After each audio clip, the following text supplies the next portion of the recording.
नमस्कार दोस्तों। आज मैं आपको एक ऐसे इंसान की कहानी सुनाने जा रहा हूं जिसने सिर्फ आज़ादी का सपना नहीं देखा, बल्कि उस सपने के लिए अपनी पूरी जिंदगी दांव पर लगा दी। ये कहानी है उस शख्स की जिसकी आवाज़ आज भी हर भारतीय के दिल में गूंजती है। जय हिंद।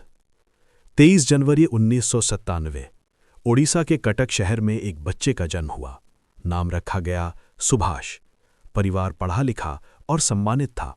पिता जानकीनाथ बोस एक बड़े वकील थे और चाहते थे कि उनका बेटा अंग्रेज़ों की सबसे बड़ी नौकरी करे।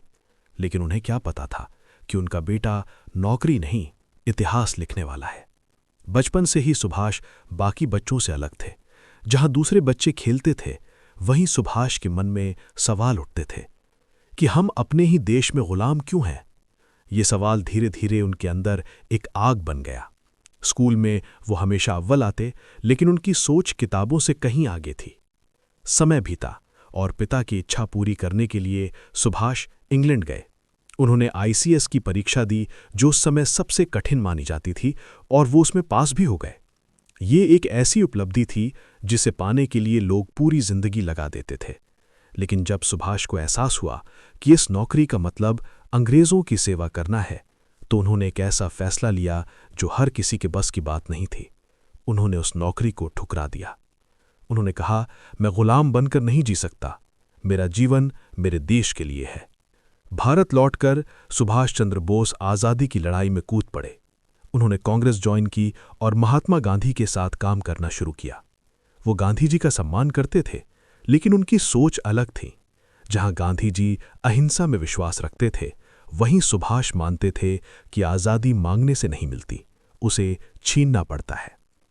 यही उनकी सोच उन्हें सबसे अलग बनाती थी। वो तेज थे, निडर थे और फैसले लेने में बिल्कुल भी नहीं हिचकिचाते थे। 1938 में वो कांग्रेस के अध्यक्ष बने। ये उनके नेतृत्व की ताकत थी। लेकिन जल्द ही उनके और गांधी जी के बीच मतभेद बढ़ने लगे। सुभाष एक आक्रामक रणनीति चाहते थे, जबकि बाकी नेता शांतिपूर्ण रास्ता अपनाना चाहते थे। इसी बीच अंग्रेज़ों ने उन्हें जेल में डाल दिया। लेकिन क्या कोई जेल उस इंसान को रोक सकती थी जिसके दिल में आज़ादी की आग जल रही हो? नहीं। जनवरी 1941 की एक ठंडी रात, हर तरफ सन्नाटा था। सुभाष अपने ही घर में नज़रबंद थे। अंग्रेज़ों की कड़ी निगरानी थी, लेकिन उस रात उन्होंने इतिहास रच दिया। उन्होंने भेष बदला, एक पठान का रूप लिया और चुपचाप घर से निकल गए। किसी को भनक तक नहीं लगी। कोलकाता से निकलकर वो अफगानिस्तान पहुंचे, फिर जर्मनी। ये सफ़र आसान नहीं था। हर मोड़ पर खतरा था, हर कदम पर मौत खड़ी थी, लेकिन उनके दिल में सिर्फ एक ही आवाज़ थी कि मुझे अपने देश को आज़ाद कराना है। जर्मनी में उन्होंने हिटलर से मुलाकात की और भारत की आज़ादी के लिए मदद मांगी। इसके बाद वो जापान पहुंचे और यहीं से शुरू हुई उनकी सबसे बड़ी ताकत, आज़ाद हिंद फौज। ये कोई साधारण सेना नहीं थी। ये उन भारतीयों की सेना थी जो अपने देश के लिए मरने को तैयार थे।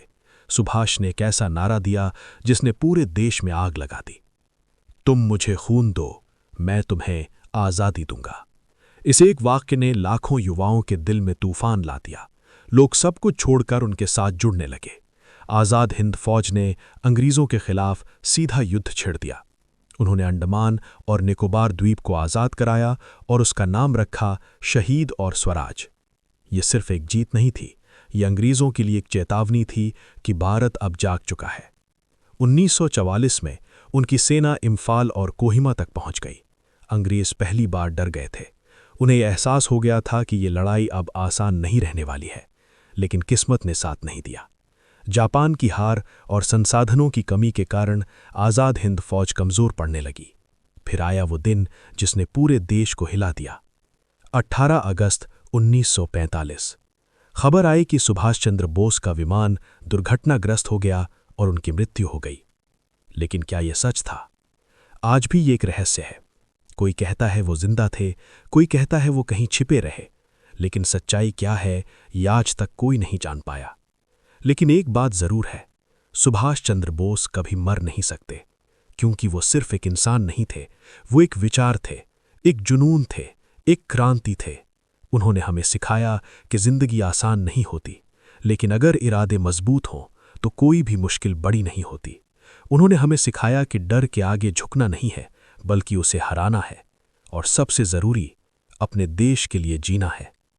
आज भी जब कोई युवा अपने सपनों के लिए लड़ता है, जब कोई मुश्किलों के सामने हार नहीं मानता, तो उसमें सुभाष चंद्र बोस की झलक दिखाई देती है। उनकी आवाज आज भी गूंजती है, तुम मुझे खून दो, मैं तुम्हें आज़ादी दूंगा। और हर भारतीय के दिल से एक ही आवाज निकलती है, जय हिंद।